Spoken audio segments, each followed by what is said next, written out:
Existe muita coisa que não te disseram na escola. Cota não é esmola. Experimenta nascer preta na favela pra você ver o que rola. Cota não é esmola.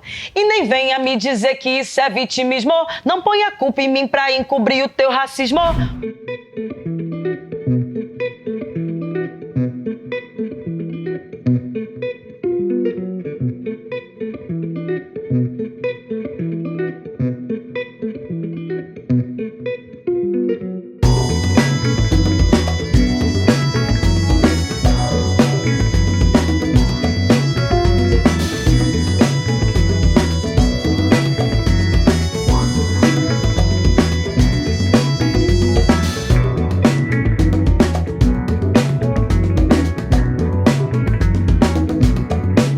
Esse é mais um programa Papo na Laje. Eu sou a Dani Câmara.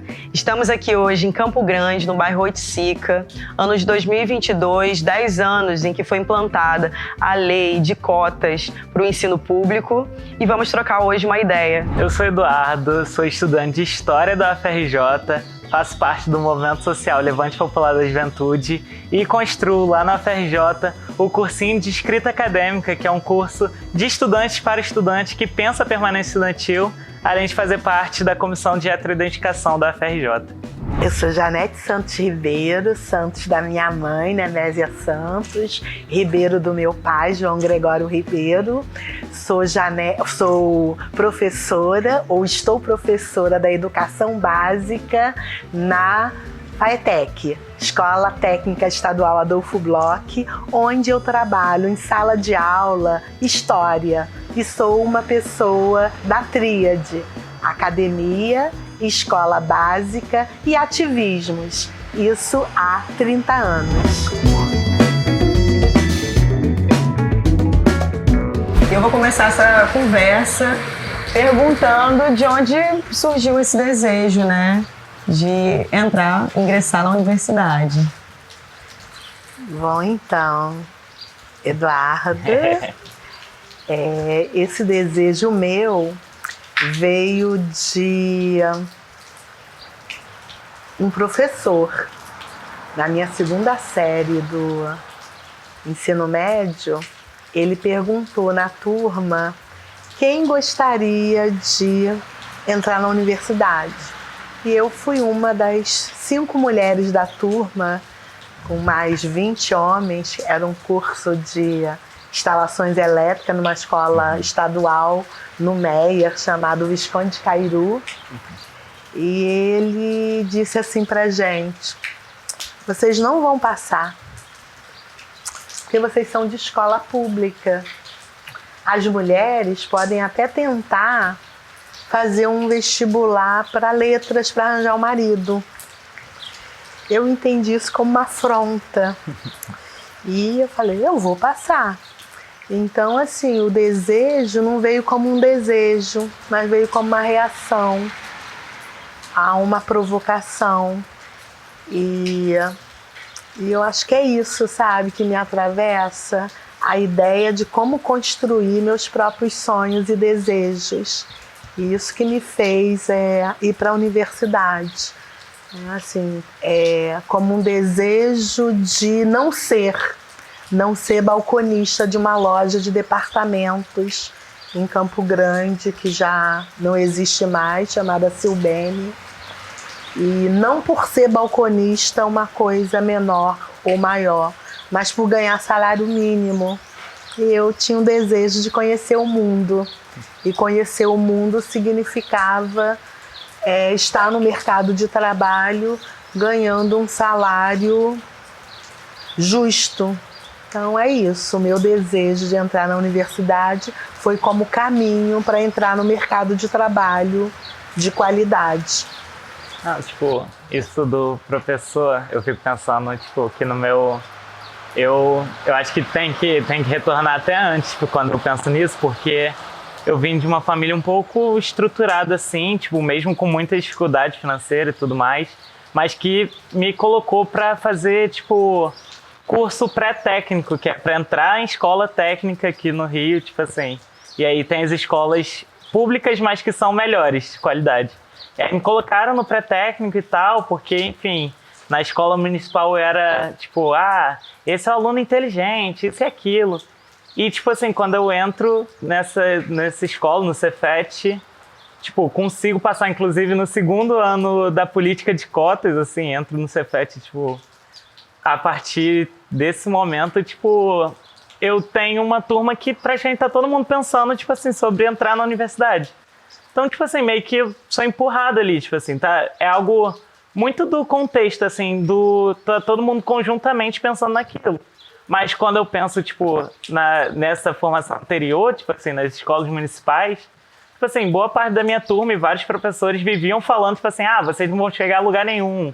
Tipo assim, era algo que atravessava principalmente os alunos negros, principalmente, tipo assim, essa galera que tava ali, tipo, se esforçando muitas das vezes para entender alguma coisa e que, enfim, que não se adaptava àquele modelo de ficar sentado porque, tipo, a gente queria, enfim, fazer mil outras coisas. Então, é algo, né, tipo assim, ainda assim eu consegui, tipo, entrar ali no ensino médio, tipo, já por conta da política de cotas, e no ensino médio, tipo, com todas as coisas, assim, com toda essa escola que era pública, mas, assim, mais elitizada e tal, que estava começando a entrar a política de cotas, com vários outros alunos ali que, enfim, que logo no começo já, tipo, mostravam, tipo assim, sou melhor e tudo mais, toda uma disputa, assim, todo um sentimento de, enfim, de fazer com que os alunos cotistas se sentissem, tipo assim, meio que deixados pra lá e tal. E esses alunos eram, tipo,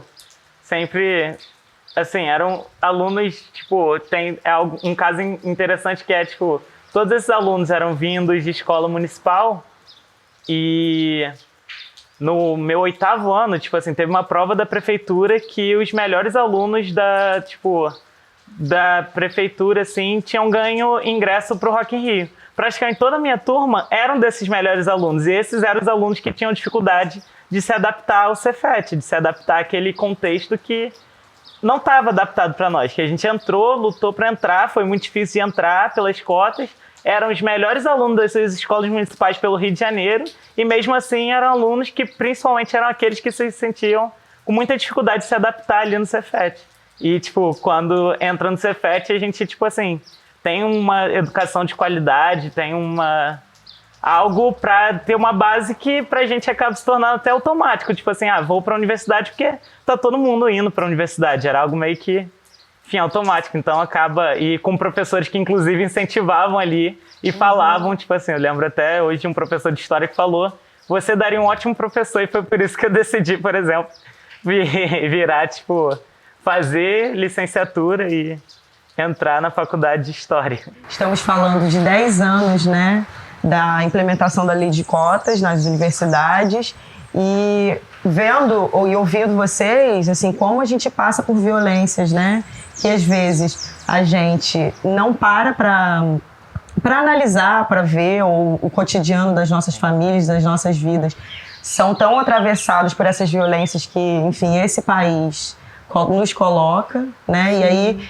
a importância da gente hoje estar disputando um espaço dentro da universidade, se entendendo preto e fazendo com que essa discussão ela seja mais aberta, né? No Cefet, tipo assim, eu entrei e eu vinha de escola municipal, todo mundo vinha uma galera de escola municipal ali que era segundo ano de cotas, 2014, e muitos professores com esse tipo de fala assim, tipo, de vocês tem que se adaptar, vamos nivelar por cima. É muito esse discurso.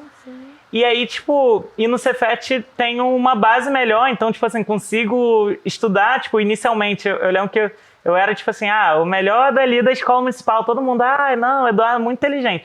Chego no Cefet, tô em 7 matérias de recuperação, saindo de Campo Grande, tipo assim, pegando o trem, tipo, 5h20 da manhã pra poder, tipo assim, chegar no Cefet, às vezes não tinha dinheiro pra comer, então, na verdade, quase sempre não tinha dinheiro pra comer. Então, só voltava, tipo assim, 2 horas da tarde. Chegava 2 horas da tarde e só comia nesse horário.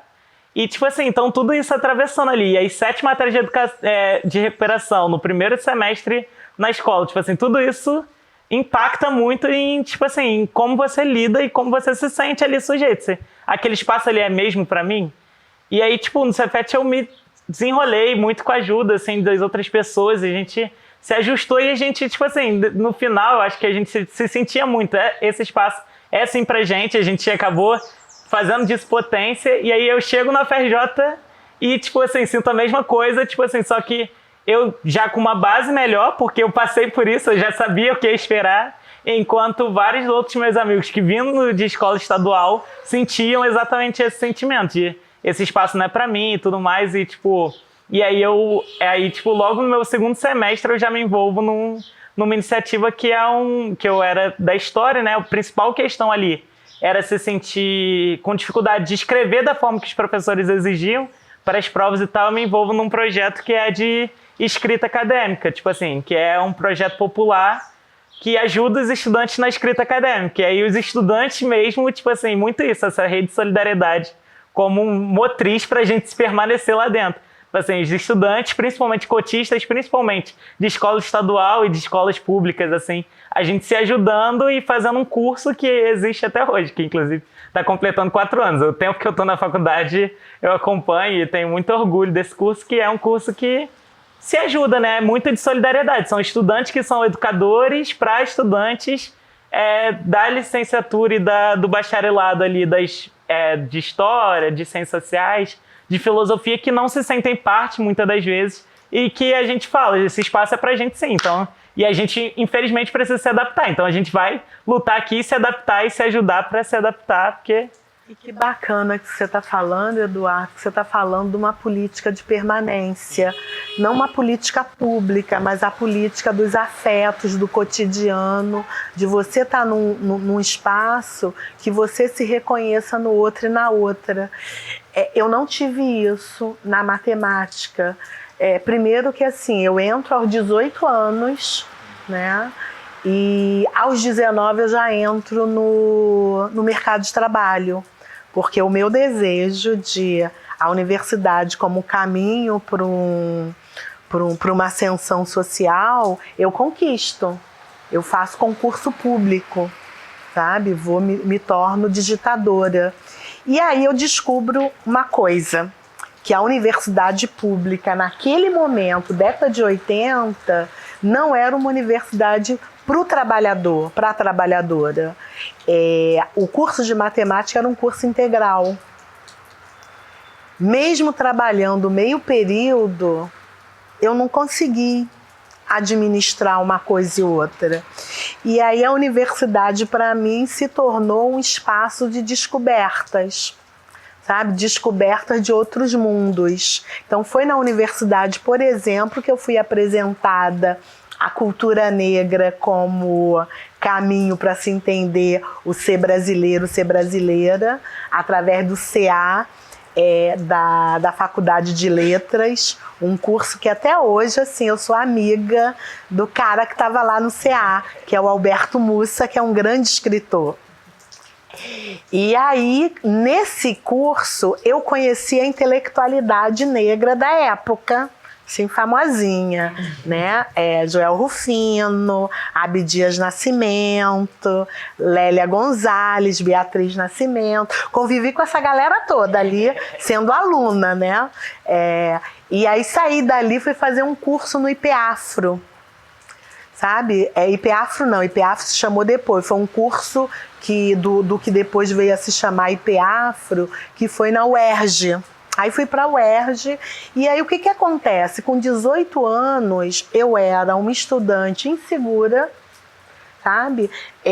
Após esse fato que eu falei de cálculo vetorial, geometria analítica, eu fui buscar a base, olha que loucura, fiz outro vestibular, né?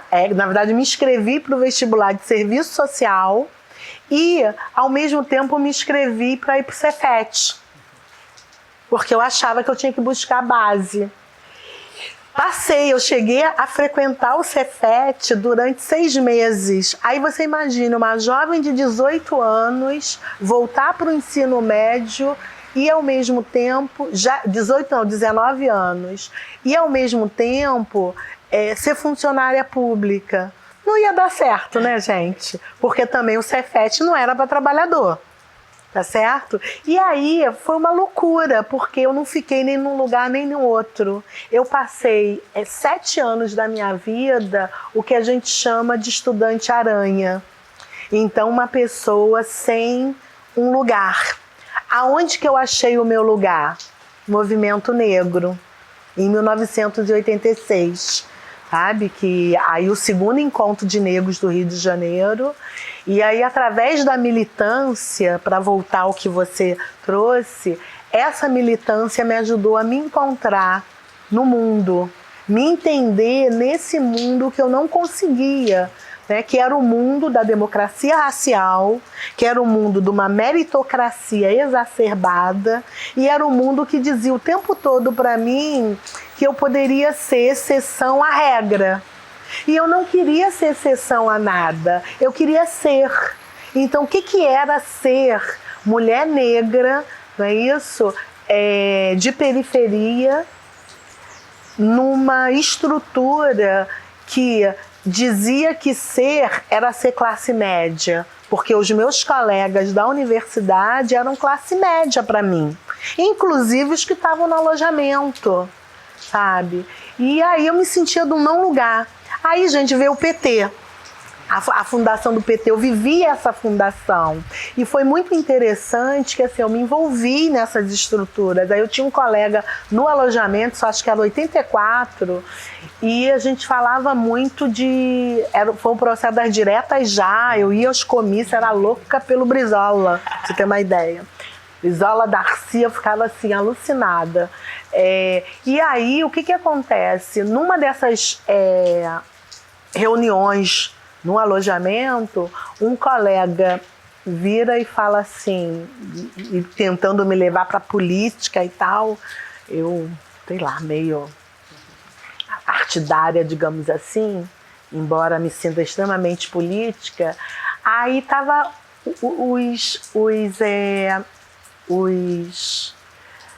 ali no fundão, você tem os pescadores. E aí à noite a galera ia pescar.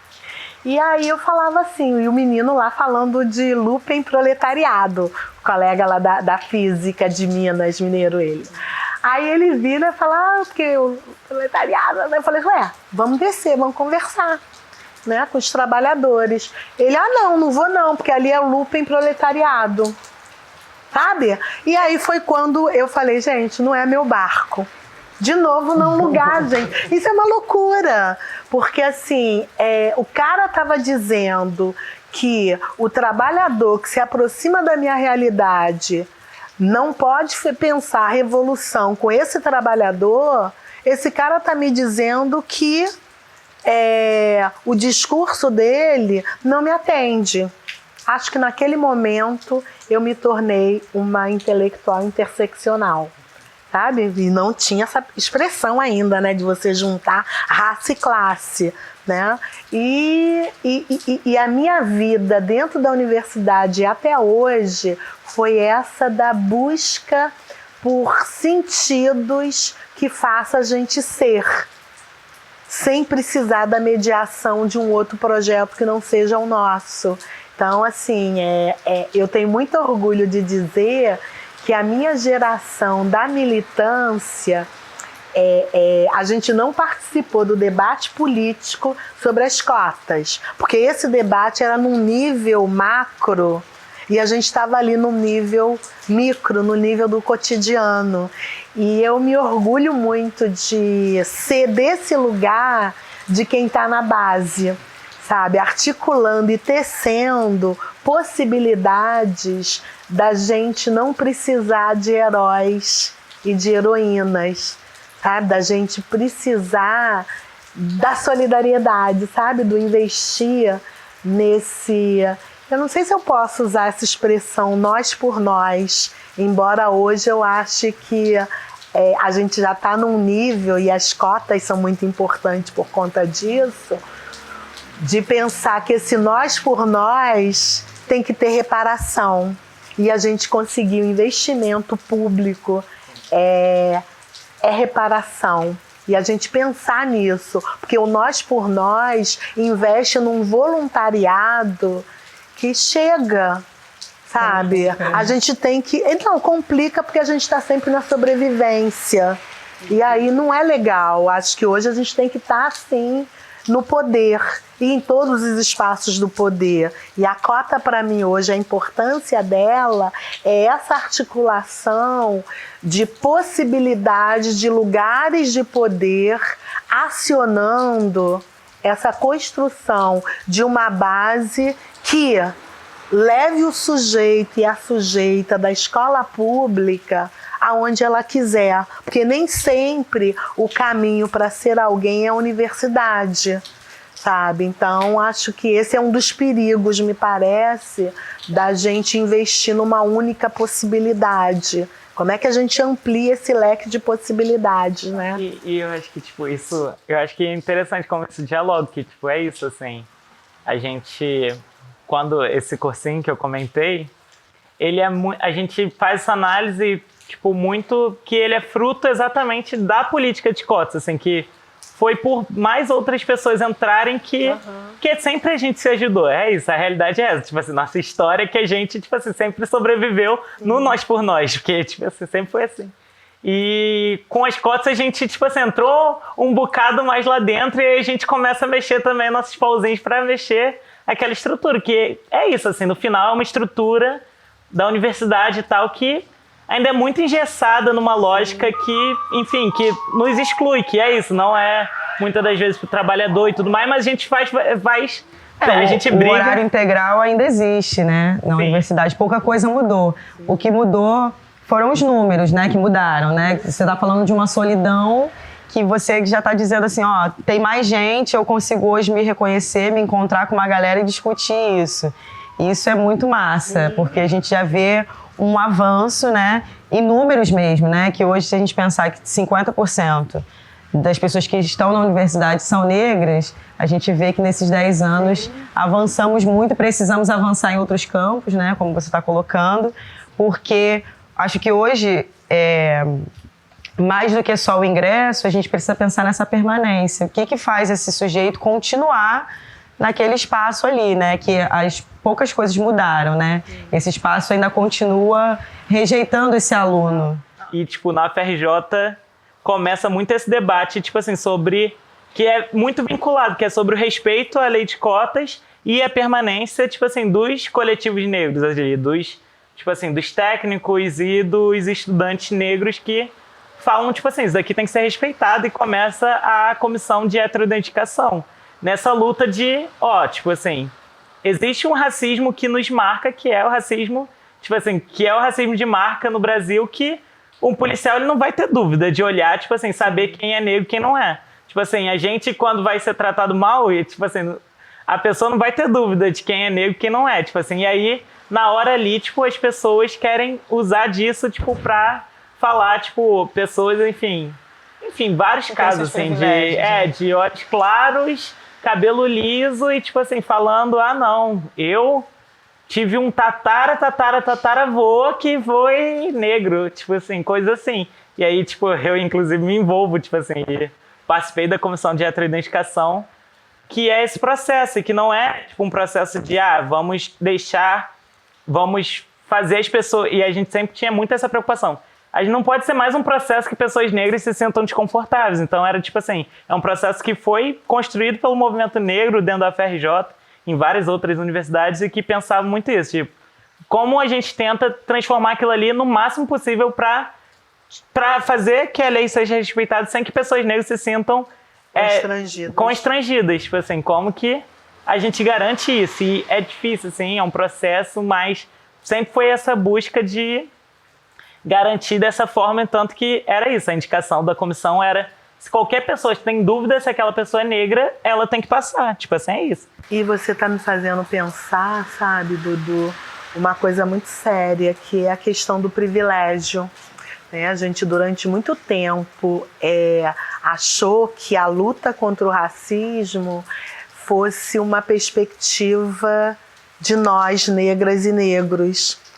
E aí a gente pensar que a luta contra o racismo, primeiro que o racismo é uma invenção branca. E o branco não se vê racializado. Olha que coisa, ele acha que o lugar é natural e que o saber que ele traz, né, da sua ancestralidade, não é à toa que branco não fala em ancestralidade. Como assim? Eu acho que no Brasil, o momento que os brancos assumirem que eles são herdeiros de opressores, de gente que fez a fortuna, como diz lá o Mário Puzo, atrás de um crime ou na frente de um crime, portanto, são herdeiros de criminosos no sentido vil do termo, eles não vão entender que a cota sempre existiu para eles. E que hoje a cota é você investir em política pública para todos, para todo mundo. E que, portanto, sabe, discutir o privilégio branco é fundamental para a gente eliminar o racismo. E aí, tá curtindo o papo? Vou convidar você para apontar sua câmera aqui para o nosso QR Code e seguir as nossas redes sociais. Vem!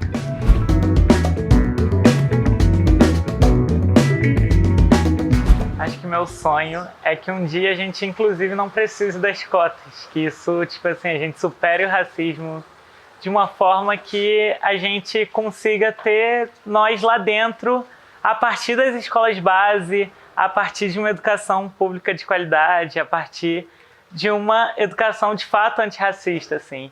E meu sonho é que a gente consiga ampliar essas políticas públicas que começam com as cotas e temos esse sonho, esse horizonte de chegar lá nesse momento, de não precisar mais disso.